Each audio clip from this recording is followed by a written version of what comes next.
الحمد للہ الذی ہدانا لہذا وما كنا لنہتدی لولا ان ہدانا اللہ لقد جاءت رسل ربنا بالحق الصلاة والسلام وعلى سید الاشرف الانبیاء والمرسلین خاتم النبیین مولانا ابی القاسم محمد اللہم صلی علی محمد وآل محمد وآلہ الطیبین الطاہرین المعصومین المظلومین ولعن الدائم علی اعدائہم اجمعین اما بعد فقد قال اللہ الحکیم فی کتابہ المجید وہو اصدق الصادقین وقولہ الحق بسم اللہ الرحمن الرحیم الف لام میم ذالک الکتاب لا ریب فیہ ہدی للمتقین الذین یؤمنون بالغیب ویقیمون الصلاۃ ومما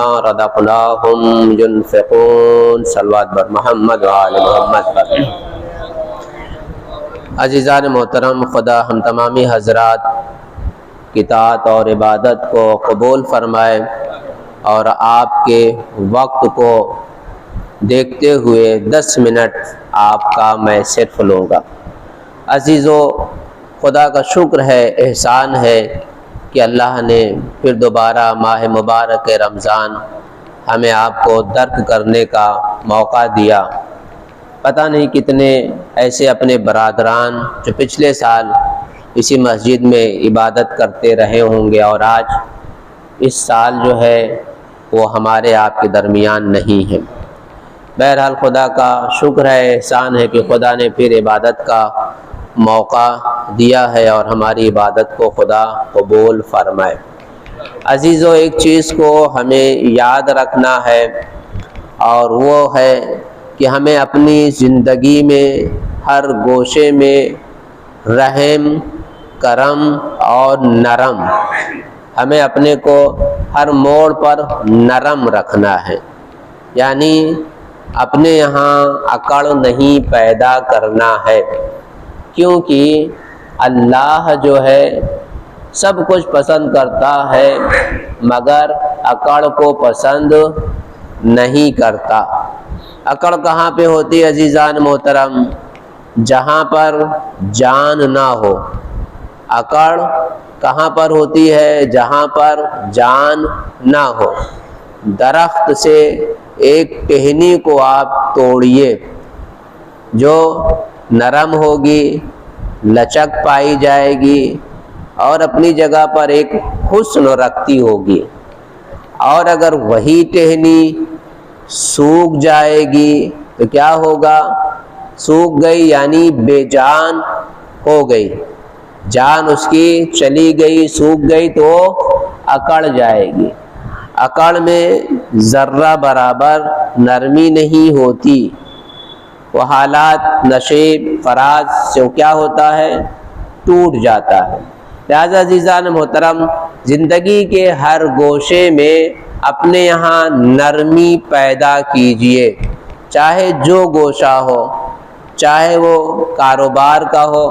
بزنس کرنے والوں کے لیے تو خاص طور سے نرم رہنا چاہیے، اور ہم جیسے اکڑو آدمی اگر کسی دکاندار نے ٹیڑھی بات کر دی تو دوبارہ اس کے یہاں جاتے نہیں ہیں۔ لہذا کسٹمر نہ جائے تو اپنی زبان میں نرمی پیدا کرنا چاہیے، مزاج میں نرمی ہونا چاہیے، اور آنے والا جو ہے وہ آپ کا کسٹمر ہے، گاہک ہے، لہذا ہمیں اس سے پیار سے، محبت سے بات کرنا چاہیے۔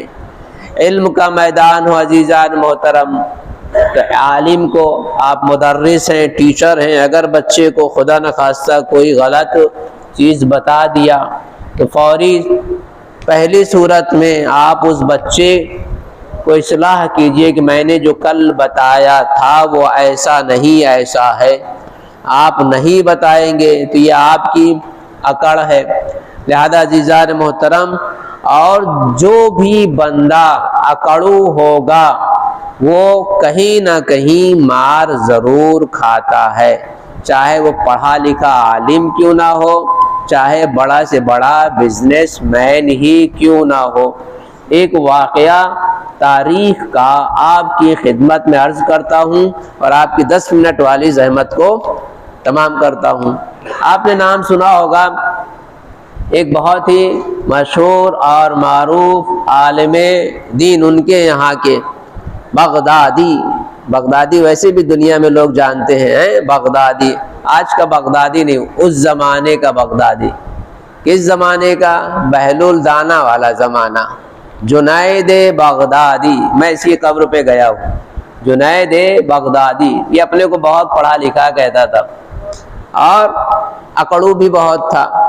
پڑھا لکھا تھا تبھی اکڑ تھی، لیکن اگر علم اہل بیت ہوتا تو بردباری ہوتی، حلم ہوتا، جود ہوتا، سخا ہوتی، نرمی ہوتی، انسانیت ہوتی، شرافت ہوتی، کرامت ہوتی۔ غور فرما رہے ہیں، لیکن وہ اس سے دور تھا عزیزان محترم۔ یہ اپنے کو پڑھا لکھا کہتا تھا اور تھا بھی پڑھا لکھا۔ ایک دن بہلول دانا سے سامنا ہو گیا، سلام دعا ہو گئی بہلول دانا سے، تو اس کے مریدوں نے کہا کہ یہ پاگل آدمی ہے، دیوانہ آدمی ہے، جاہل آدمی ہے، آپ کہاں اس سے باتیں کر رہے ہیں؟ تو بہلول دانا نے کہا اچھا یہ بتاؤ تم کون ہو؟ کہا میں جنید۔ کہا اچھا وہی ہو جو واز کرتے ہو، وہی ہو جو مسئلے بتاتے ہو، وہی ہو جو تم یہ کرتے ہو وہ کرتے ہو؟ کہا ہاں میں وہی ہوں۔ عزیزان محترم، شاگردوں نے جنید کے کہا آپ اس سے بات مت کیجئے، اس کو جانے دیجئے۔ بہلول آگے چلے گئے، جنید بھی پیچھے پیچھے ہو لیا۔ کہا کہ یہ بہلول، کہا کیا بات ہے؟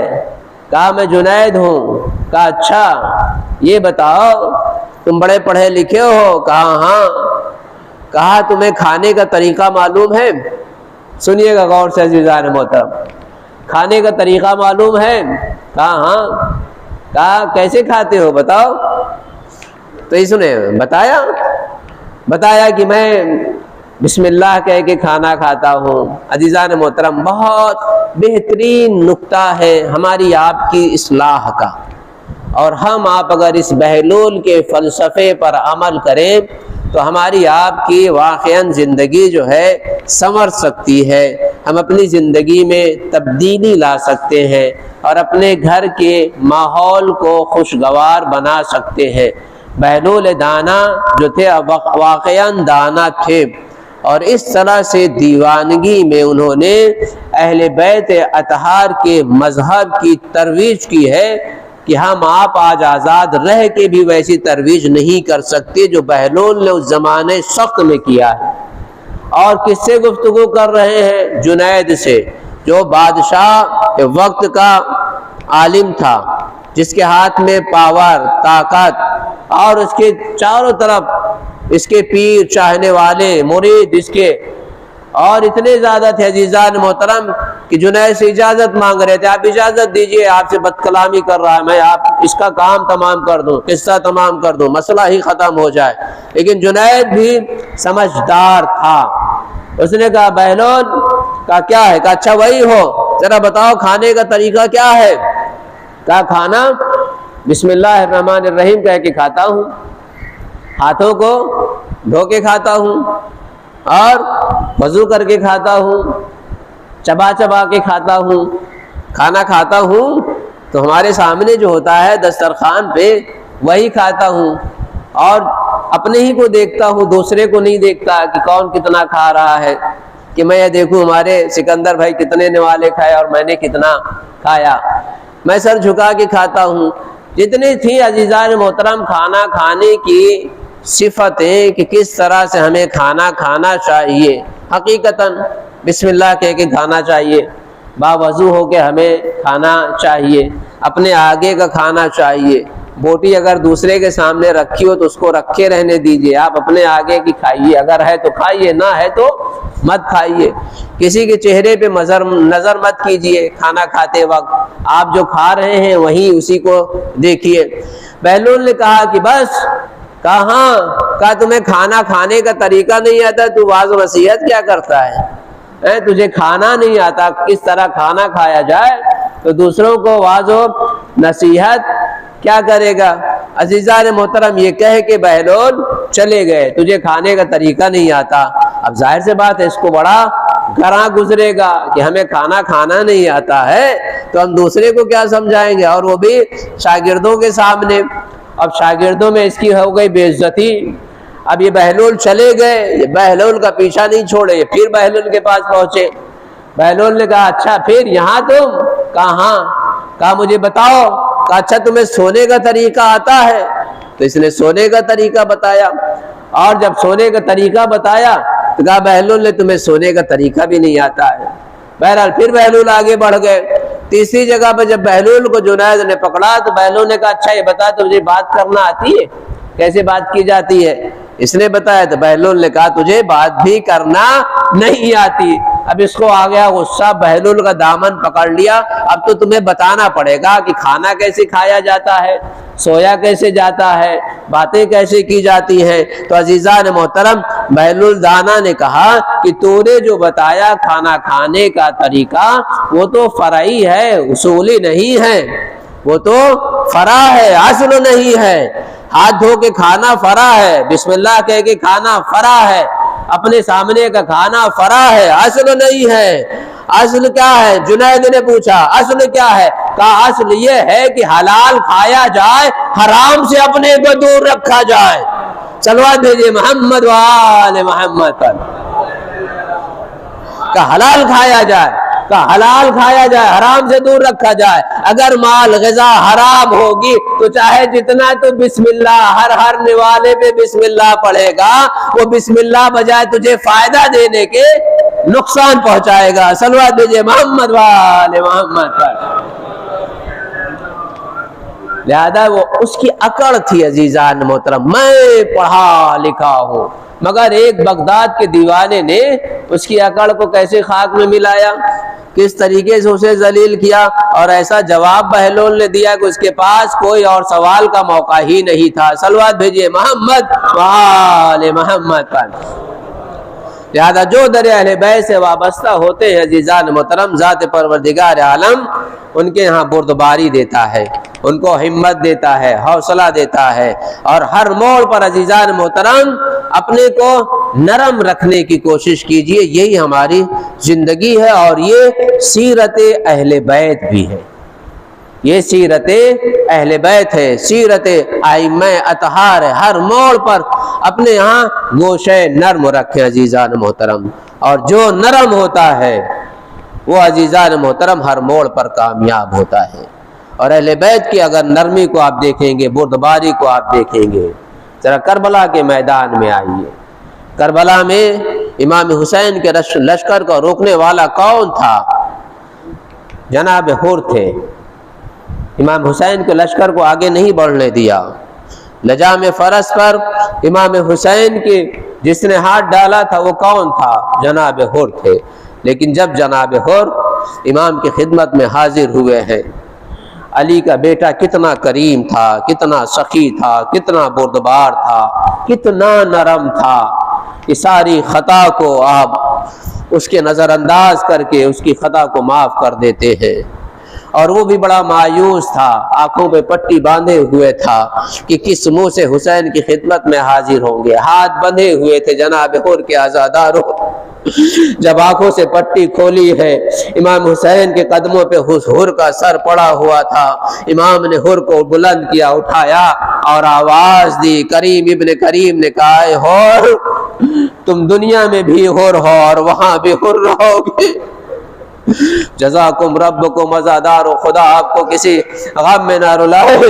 جناب حر جب امام کی خدمت میں حاضر ہوئے اور مرنے کی اجازت طلب کی عزاداروں، تو حر کے ساتھ جناب حر کا بیٹا بھی تھا۔ بیٹے کو مرنے کی اجازت دی، جنگ کرنے کی اجازت دی جناب حر نے۔ جناب حر کا بیٹا ایک بہترین جنگ کرتا ہے اور نہ معلوم کتنے یزیدیوں کو واصل جہنم کرتا ہے، مگر یہ حر کا بیٹا اکیلے کب تک جنگ کرتا۔ ایک مرتبہ عزادار اس نے اپنے بابا کو مدد کے لیے پکارا۔ جب اس نے اپنے بابا کو مدد کے لیے پکارا، عجب نہیں حر نے آسمان کی جانب رخ کیا ہو، اے میرے معبود میری اس قربانی کو تو قبول کر لے۔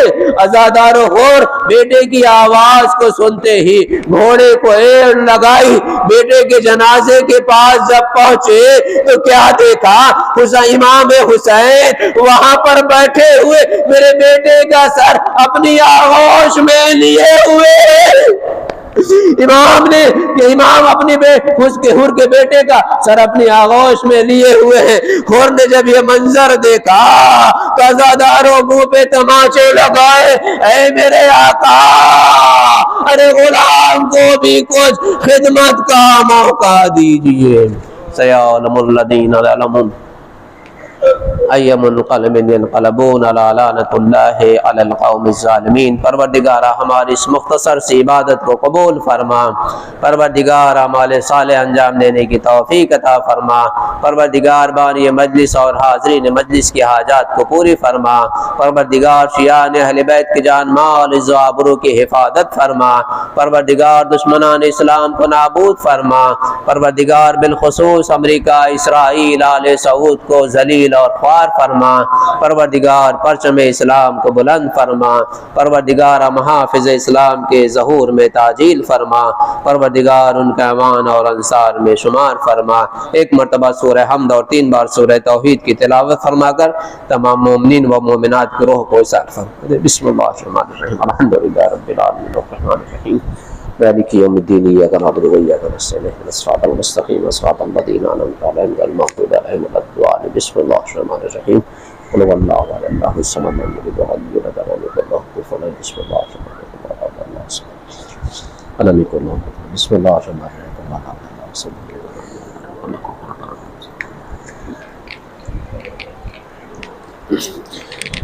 السلام علیکم ابا عبداللہ، السلام علیکم ابن رسول اللہ، السلام علیکم ورحمۃ اللہ وبرکاتہ، السلام علیکم یا غریب الغرباء، السلام علیکم معین الضعفاء والفقراء، السلام علیکم یا شمس شموس وانیس النفوس، السلام علیکم ایھا المدفون بارض طوس، السلام علیکم ورحمۃ اللہ وبرکاتہ، السلام علیکم یا مولانا یا صاحب العصر والزمان، السلام علیکم یا خلیفۃ الرحمن، السلام علیکم یا شریک القرآن، السلام علیکم یا امام زماننا ھذا عجل اللہ تعالی فرجک وسهل اللہ تعالی مخرجک وظہورک ورحمۃ اللہ وبرکاتہ۔ اللہم صل